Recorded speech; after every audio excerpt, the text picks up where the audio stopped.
Question है हमारा coordinates of the vertices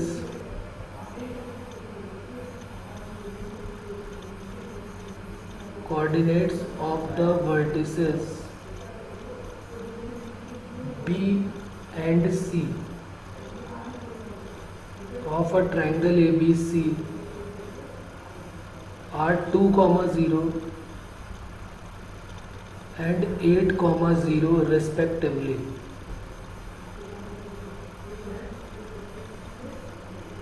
The vertex A is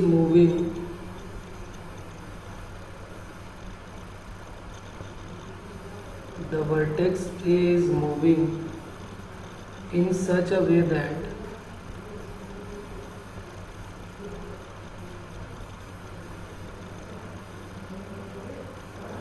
four 10b/2 into 10c/2 equal to 1. Then the locus of A is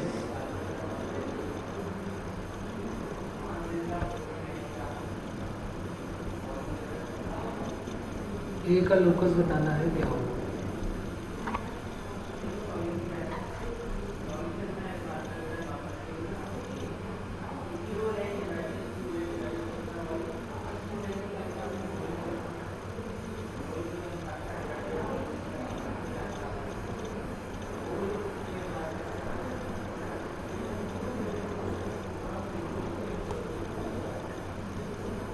तो यहाँ पर कुछ trigonometry का use हो गया, वो मैं याद दिला देता हूँ आपको। अगर हमारे पास एक triangle A B C given है, ए के अपोजिट ए की साइड की लेंथ ए है, ये बी के अपोजिट बी है, और सी के अपोजिट सी अगर लेंथ हमको गिवन है, तो 10b/2 इक्वल टू फार्मूला होता है s minus C S minus B upon s into S minus, एक मिनट, अगर b ऊपर है तो b नीचे आएगा, तो s minus C S minus A upon s into S minus B, ऐसे। और 10c/2 क्या हो जाएगा, अंडर रूट के अंदर s minus A S minus B whole divided by s into S minus C. ये ट्रिग्नोमेट्री के कुछ फॉर्मूले हैं जो यूज़ होंगे। s का मतलब सबको पता है, s का मतलब है semi parameter a plus B plus c/2।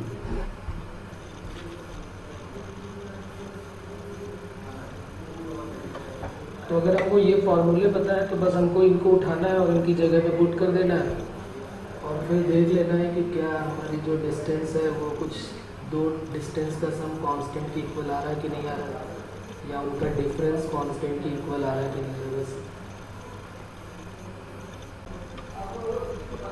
Coordinate of the vertices B and C of triangle A B C are 2, 0 and 8, 0।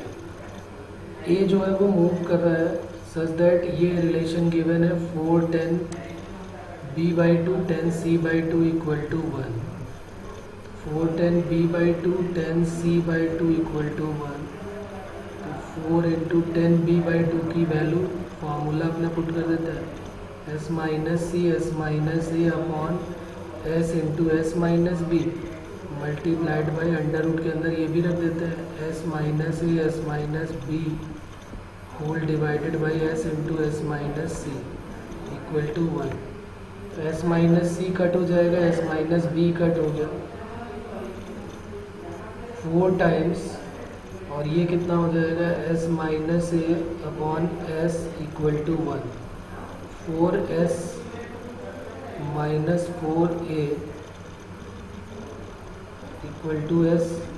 तो ये हो गया 3s इक्वल टू 4m, और 3s की वैल्यू कैसे निकालेंगे, 3s है तो ऐसा a plus B plus c/2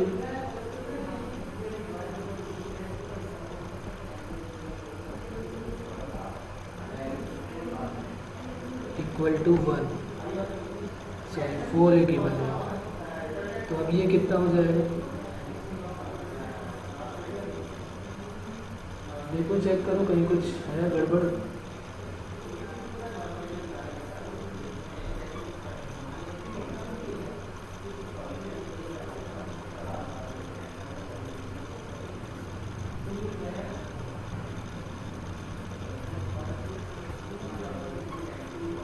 3a plus 3b plus 3c equal to कितना हो जाएगा, 4 2 8। तो यहाँ से क्या आ जाएगा, 3b plus C equal to 8a minus 3a 5, तो b plus C equal to 5/3 और इंटू a।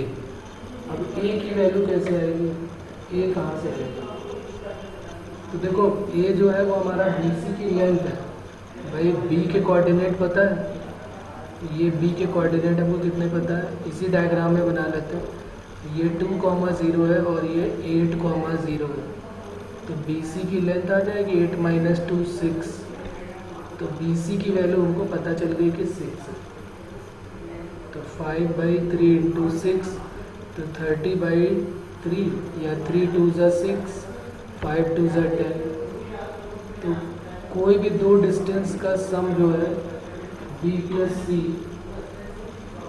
वो जो है वो 10 के इक्वल आ गया। तो sum of distance of variable point A from two fix point B and C equal to 10, then locus of A जो है वो क्या बन गया हमारा, एलिप्स।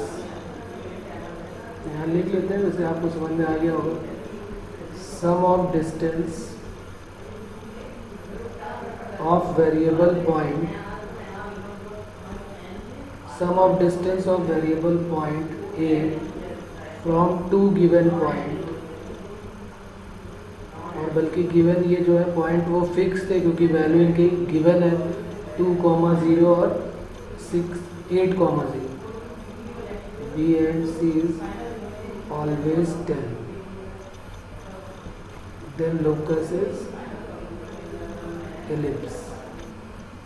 अब ये तो एलिप्स तो पता चल गया कि एलिप्स है। अब हमें एलिप्स की इक्वेशन भी चाहिए। यहाँ पर कोई एक पॉइंट A है और ये दो पॉइंट B और C है, यहाँ पर B और यहाँ पर C है। अब हमें जो है B और C का आइडिया है, B के कोऑर्डिनेट पता है और C के कोऑर्डिनेट भी पता है। इस A पॉइंट का लोकस हमको बताना है, B के कोऑर्डिनेट 2,0 और C के 8,0, और B प्लस C का जो सम है वो 10 की इक्वल।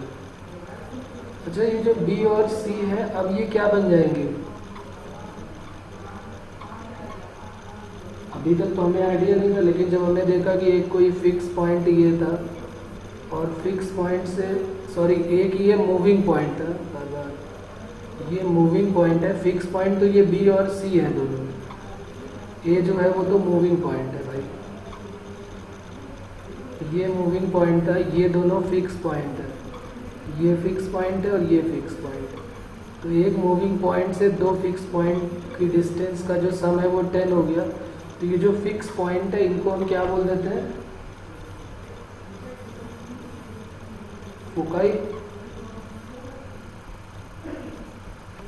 देन B और C क्या हो जाएंगी, फोकाई। अब फोकाई का जो मिड पॉइंट होता है वो क्या होता है, सेंटर ऑफ एलिप्स। तो मिड पॉइंट ऑफ BC निकाल लेते हैं क्योंकि हमें HK की ज़रूरत पड़ेगी ना। तो 2 + 8/2, 0 + 0/2, तो ये 5,0, तो ये H आ गया और ये K आ गया, और B प्लस C की वैल्यू 2A की इक्वल आ गई है। तो 2A जो है वो 10 है, तो यहाँ से A की वैल्यू जो है वो 5 भी आ गई है। और BC के जो बीच की डिस्टेंस है, यानी कि वो SS डैश बन गया, तो वो जो है 8 माइनस 2 6 है, तो 2AE की वैल्यू जो है वो 6 की इक्वल है, और 2A की वैल्यू 10 है, तो 10 into E equal to 6।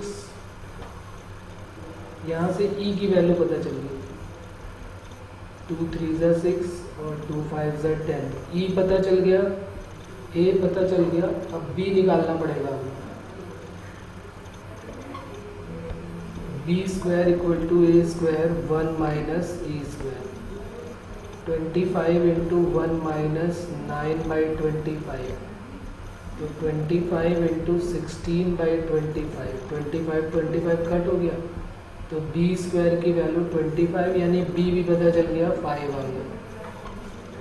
B पता चल गया, A पता चल गया, H पता चल गया और K पता चल गया। देन इक्वेशन ऑफ एलिप्स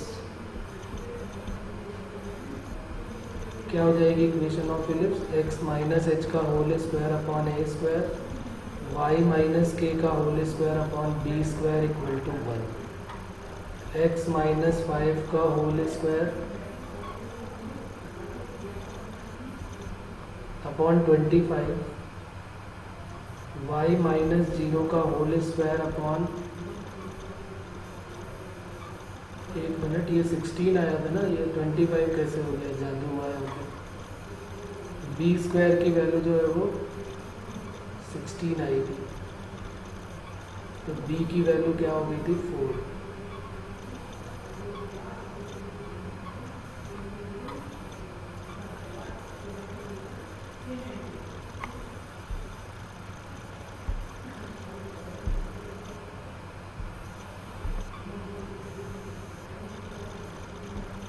तो ये हो गया वाई माइनस के का whole square upon B square equal to 1। ये आंसर आ जाएगा हमारा। बताइए इसमें कोई प्रॉब्लम है अभी भी तो?